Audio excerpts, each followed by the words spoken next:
Saul is the king in Israel. Jonathan is his son. David, the giant slayer, is serving in the king's court. And the Bible says that an evil spirit came upon Saul, and Saul became jealous. And Saul was seeking to kill David, and that really is a good portion of David's life, running from the hands of Saul, who was seeking to kill him. And we come into this passage, and David said, Jonathan, I think your daddy wants to kill me. And I don't know why it took so much convincing for Jonathan. Saul had already tried to run David through twice. You remember him throwing the javelin at him. But David said, he said, Jonathan, I think your daddy wants to do me harm. And Jonathan said, well, this is what we'll do. He said, you wait out here by this rock. You wait here for 3 days. He said, it's the new moon. There was a feast that they would be partaking in. It was a 3-day feast. He said, you sit here and you miss the feast. He said, there will be an empty spot at the table where you're supposed to sit. He said, if my daddy is upset that you've missed the feast, we'll know that he means you harm. He's angry with you, and I'll send you away. He said, if he's not angry and he's concerned about you, I'll call you back, and we'll know that my dad isn't trying to hurt you. But this is what he said. This is the code. This was the key to how he would know that Saul meant him harm. Look with me. Verse number 20. And I will shoot 3 arrows on the side thereof, as though I shot at a mark. And behold, I will send a lad, saying, go find out the arrows. If I expressly say unto the lad, behold, the arrows are on this side of thee. Take them. Then come thou, for there is peace to thee, and no hurt, as the Lord liveth. He said, I'm going to shoot 3 arrows in your direction. I'm going to send my armor bearer, send this kid out to get them arrows.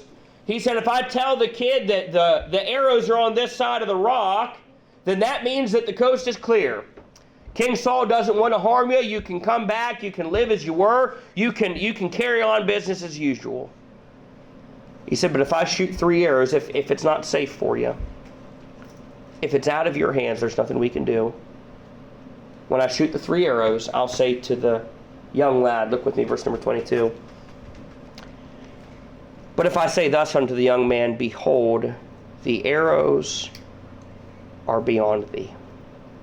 Go thy way, for the Lord hath sent thee away. He said, David, I believe everything's going to be okay. I believe it is within our control. I believe that you can come back to the palace. I believe you can resume your position at the table. I believe that everything is going to be right within our means. But if it's not, if it is hopeless humanly, if it is not within your power or my power to change the king, to change his wrath, what I will say to the lad is this: the arrows are beyond thee. And he said that will signify that there's nothing we can do about it. You need to run because they're seeking your life.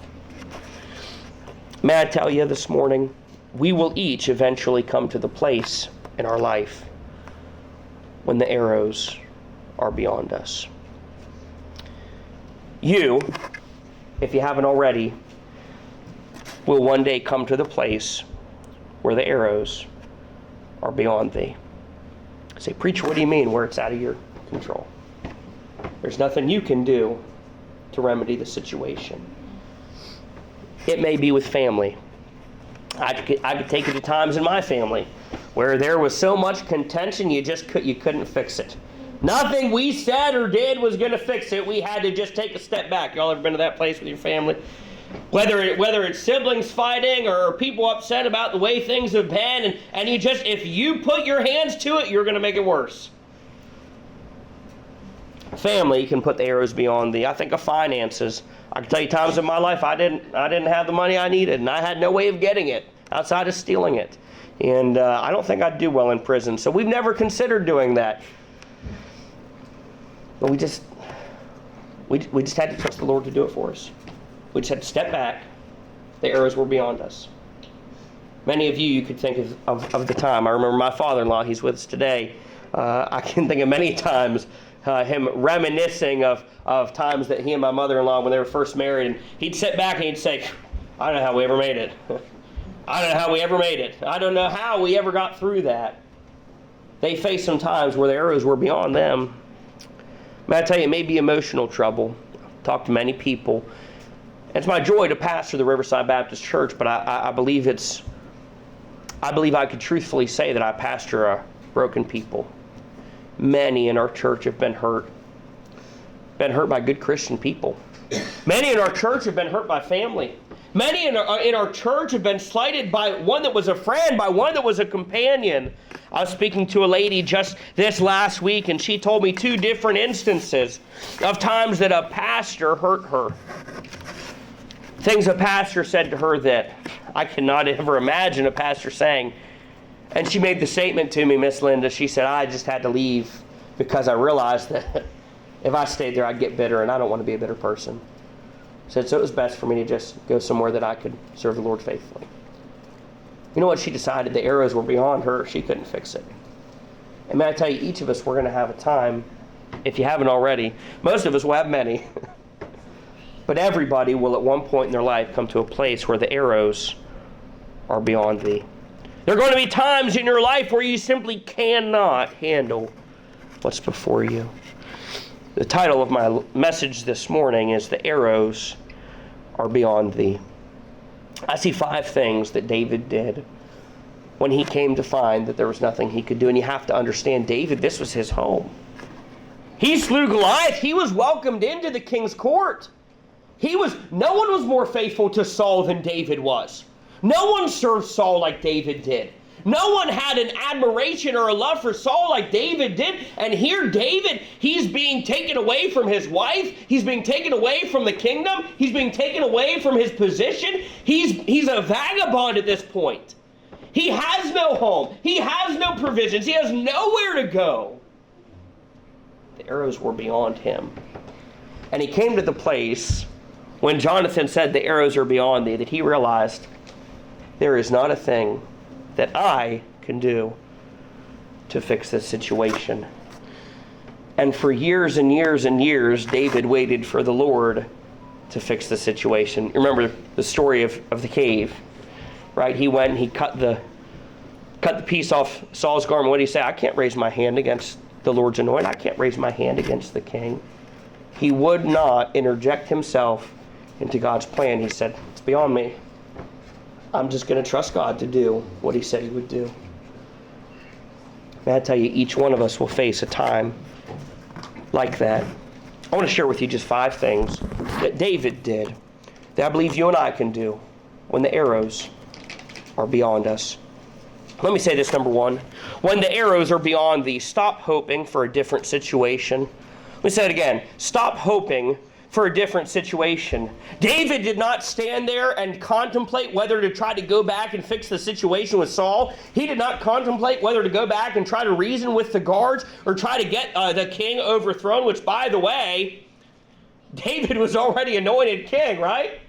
He was already anointed. He was the rightful king. He could have tried to interject himself. He could have tried to cause an uprising. He could have, but what did he do? Instead of hoping for a different situation, he accepted it, and he ran from Saul. He did what the Lord had for him to do. And I tell you, there are times that you have to be where you are. There are times that you have to be where God's put you. And you can set the whole time hoping for a different situation, or you can just accept where you're at and stop hoping for a different situation. We call that trusting his will. There's a preacher years ago, he told this story, and I wanted to share it with you this morning. He said he was on an airplane, and he sat next to this fella in the airplane, and he had the window seat, and he had to climb over this fella to get to the window seat.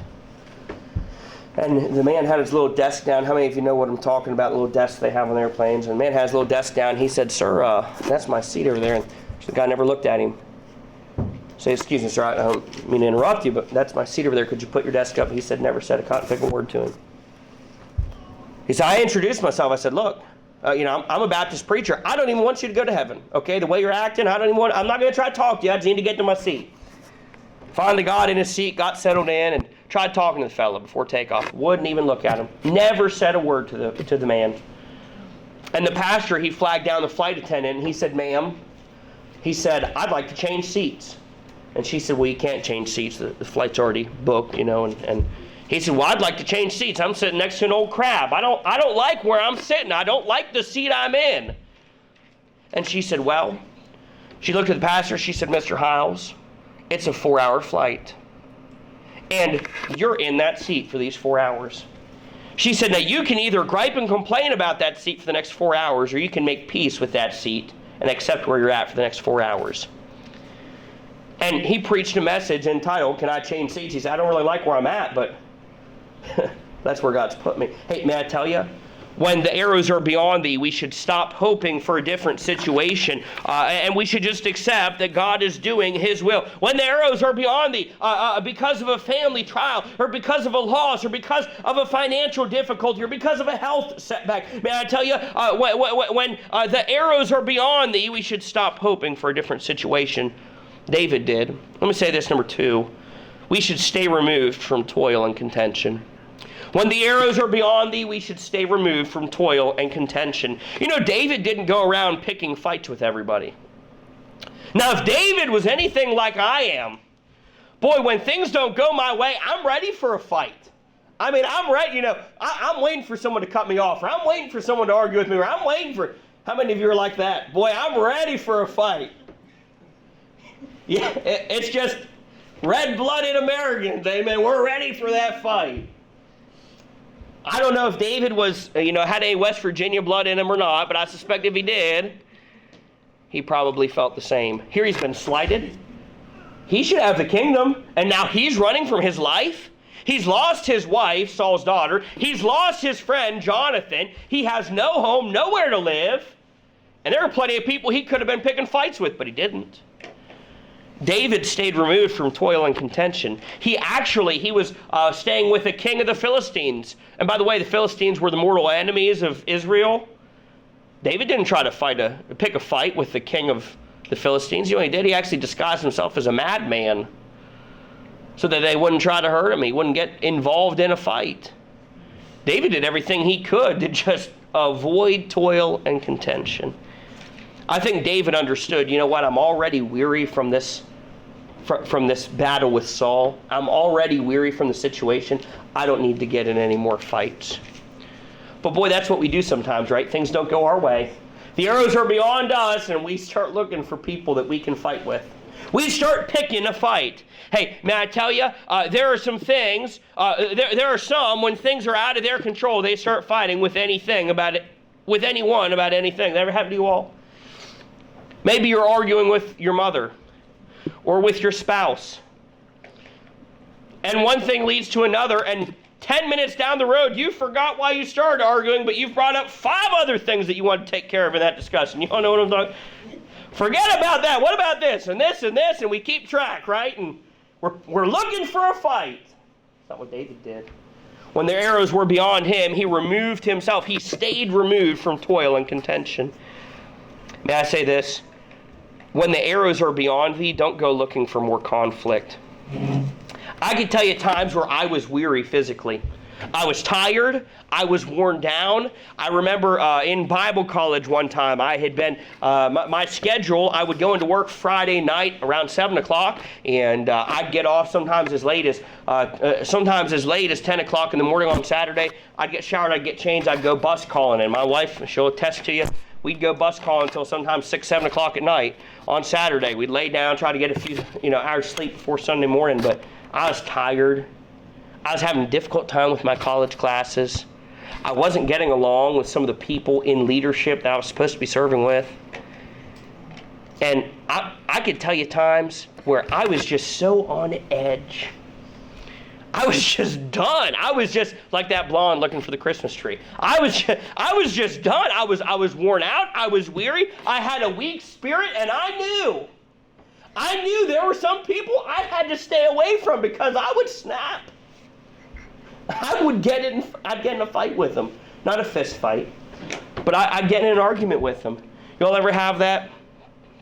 There are some holidays we've had to skip because of contentions, and I am not spiritually strong enough to not get roped into a conflict. May I tell you, when the arrows are beyond thee, we should stay removed from toil and contention. We said when the arrows are beyond thee, we should stop hoping for a different situation. We should stay removed from toil and contention. Let me say this, number 3, when the arrows are beyond thee, might I encourage you to shelter in his arms. You know, some of the greatest psalms of protection and comfort were penned by David while he was running from Saul. Some of the greatest psalms that help us still today of comfort and of grace and of protection and of care from the Lord, they were penned by this very man that was running for his life. Psalm 61 verse 1 says, "Hear my cry, O God. Attend unto my prayer. From the end of the earth will I cry unto thee. When my heart is overwhelmed, lead me to the rock that is higher than I." Listen, this is King David singing to God, "For thou hast been a shelter for me, and a strong tower from the enemy. I will abide in thy tabernacle forever. I will trust in the covert of thy wings, Selah."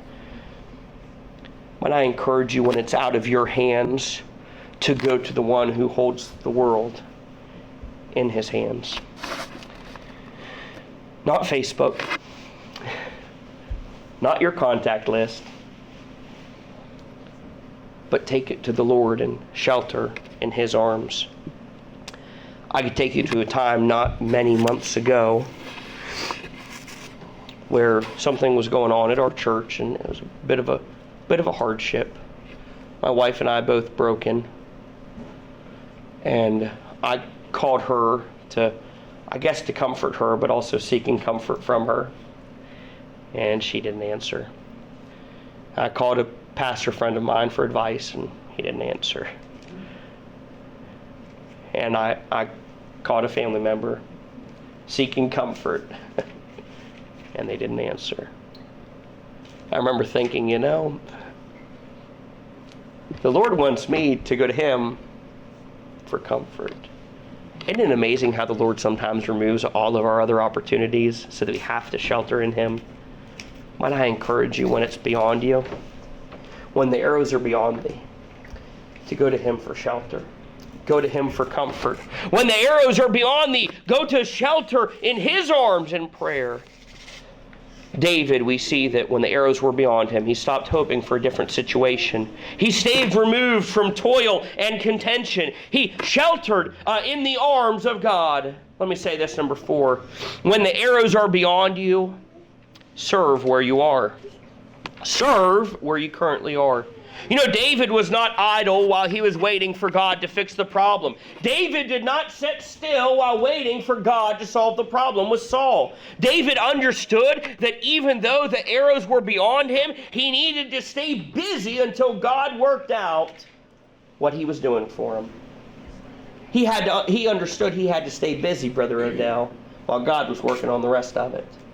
Might I encourage you, when the arrows are beyond thee, to serve where he has placed you? You look here, you read Samuel. You know what you'll find about King David, before he was king, of course. You know what you'll find about David? There were some folks that were hurting. They needed a leader.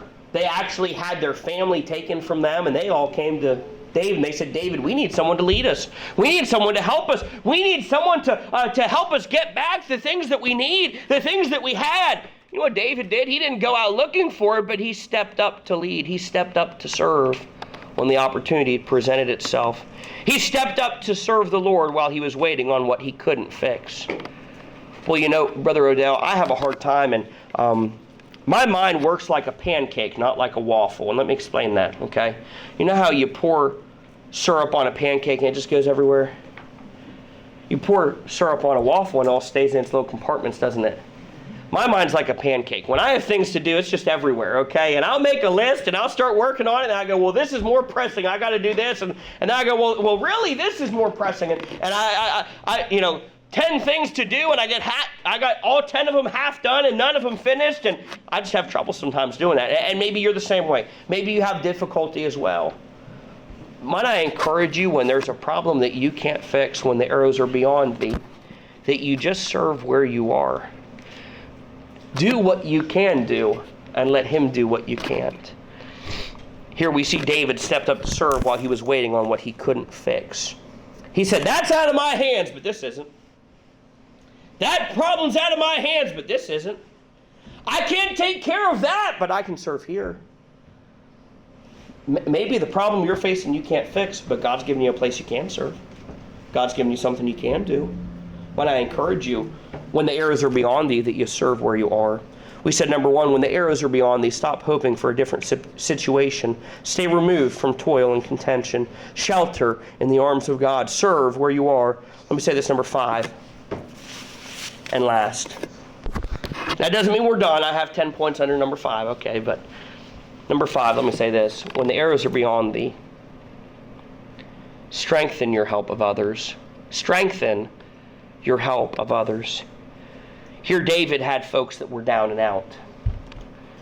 Y'all ever read in the Bible of David's mighty men? And the hundreds of men that followed David into battle. Do you know where they came from? David was hiding in a cave, and the Bible says that the oppressed and the poor and the weary and the downtrodden and the depressed, they came to David for help. And David helped strengthen them into mighty men of valor. David, the shepherd, helped to strengthen the weak, the worn, and the weary into what they could be. You know what's wonderful about this story? David, through his strengthening of others, won the hearts of the people before he ever achieved the throne. Let me say it again. He won the hearts of the people before he ever ascended the throne. The whole time David was running, God was building his repertoire. God was building his reputation. God was doing a work in his life to prepare him for when he solved the problem. When David took the throne, everybody said, he's our king. All Israel, all Judah, that's our king. Why? Because he spent his time strengthening others. When I encourage you, when the arrows are beyond thee, when you can't solve the situation, that you just work on strengthening those the Lord brings to you. You see, David won the kingdom by popular opinion simply because he was a people helper. Simply because he strengthened those who needed help. Before David ever became king of Israel, Israel loved him as a king. You say, why? Because he spent his time not waiting, but he spent his time strengthening others that needed help. You see, what happened was David, living in a cave, all the poor and oppressed came to him. What did he do? He strengthened them. He helped them to become mighty men of valor. The very men that just a few short chapters later we read about. This man slew 300. This man did this. This man. You read about the exploits of those mighty men. You say, wow, these are some powerhouses. But they started out as broken, hurting men hiding in a cave. David helped to strengthen them to who they were. You see, folks, David came to a place in his life that the arrows were beyond him. And there were some things in his life that humanly he could not fix. What did he do? What did he do when the arrows were beyond him? He got busy doing the things he could do. He stopped hoping for a different situation. He stayed removed from toil and contention. He sheltered in the arms of God. He served where he was, and he strengthened others. He strengthened and helped others. Here we've seen 5 things David did when it was out of his hands. Might I encourage you, when the arrows are beyond thee, and maybe they're not now, but if they're not, they soon will be. When you have a situation that's beyond your control, might I encourage you that you don't complain about where you're at. You stop hoping for a different situation. Might I encourage you that when it's out of your hands, that you stay removed from the little squabbles and conflicts. Don't get roped into them. Stay removed from the toil and strife. When the arrows are beyond thee, shelter in the arms of God. You know, I want to be here for you folks. I want to be here for the members of our church. I want to help people. But Brother Odell, I can't help folks. I can't. There are people that were once in our church faithfully, and I did everything I could to help them, but they never learned to shelter in His arms, and they're away from God and out of church today because your pastor can't do it for you. You have to learn to shelter in His arms when the arrows are beyond thee. Might I encourage you, when the situation's out of your hands, that you serve God where you are and you strengthen and help others where you are. I'll tell you this last story and I'll be finished. There was a man, actually the same man, that was in a seat that he could not change. He had a rather large church, and he had a woman come to him. She'd had a lot of problems lately. She'd lost her husband. She'd had fights with her children, and financially she was not in a good spot. She was just discouraged. And she came to him and she said, "Preacher, I need encouragement. I need help. I need strength." And I believe I'm telling the story correctly. He got a little pen out, piece of paper, and he wrote down the names of 10 families. And he handed her the names of 10 families. She said, "What's this?" He said, "Those are 10 families that are going through a hard time. I'd like for you to write them each a card and take them each some flowers this week." She said, "Preacher, you don't understand. I'm discouraged. I'm hurting. I need help." And he said, "I'll tell you what. Write a card, take some flowers by those 10 families, and we'll meet next week." The next week, she was waiting in his line. And he said, "Well, Mrs. So-and-so," he said, "how's everything going?" She said, "I need more names. I need more names." You see, her strengthening others strengthened her faith. And when she was busy bearing the burdens of others, God said, "Let me help you with yours." You see, when it's out of our control, strengthening others is a great way to pass the time until He brings it to pass. Maybe this morning, the arrows are beyond me. I don't know. I tell you, the best thing you can do is to stop hoping for a different situation. Stay removed from toil and contention. Learn to shelter in God's arms. Serve where He has you. And strengthen and help others that He brings to you. Let's stand to our feet with our heads bowed and our eyes closed.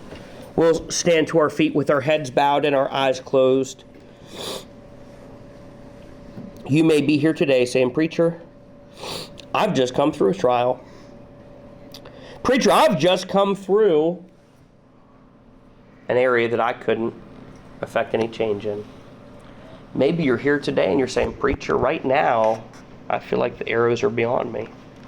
Right now, I feel like I can't fix things. I feel like I can't handle this. There's nothing humanly that I can do."